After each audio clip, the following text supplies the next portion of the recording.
Morning, Fleur. Good morning, Roger. How are you this morning? I feel great, actually. My head's really clear this morning.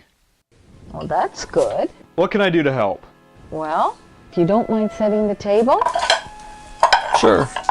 For how many? For everybody. Sooner or later, I suppose. Frank, too? Hopefully. Fleur, how much longer do you expect that we'll be staying up here? Well, until Daniel gives a clear yes or no. Well, from what I've heard so far, it's a clear no. I don't agree with that. Last night when you were filming, I saw that old spirit of Daniel's coming out again. I may be indebted to you, Roger. I'm very hopeful. Why, are you feeling restless or something? I did a lot of soul searching last night, Fleur. And what did you find? Well, I found that Dan's right to question me on this project. I mean, to question my motives. I'm not as objective as I've been pretending to be. I really don't belong here. Roger, I thought you were very excited to be making this film. Last night when you and Dan were talking about the evils of traditional marriage, I got to thinking about the other side of things. I don't think anybody here is trying to force their values down your throat.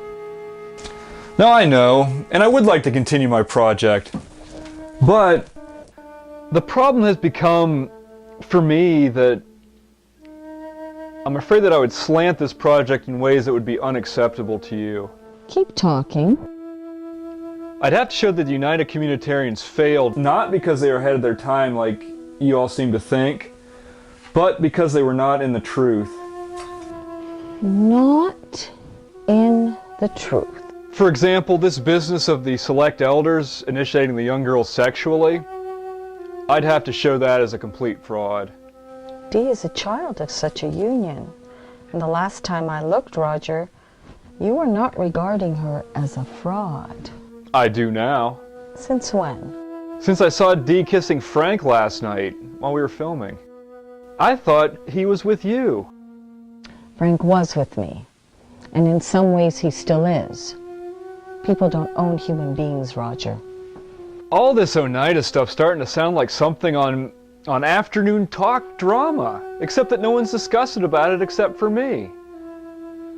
You're Dee's mother. Frank is practically her father. Frank is not Dee's father. It's sick. Perhaps you should take that camera. It seems to be getting in the way as it is, and yeah,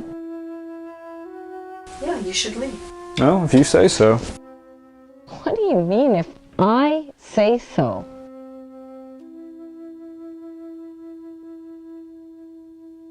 I'm gonna go to town and find a room until you guys are ready to go. Well, don't worry, I won't leave you stranded up here. I need some time to think.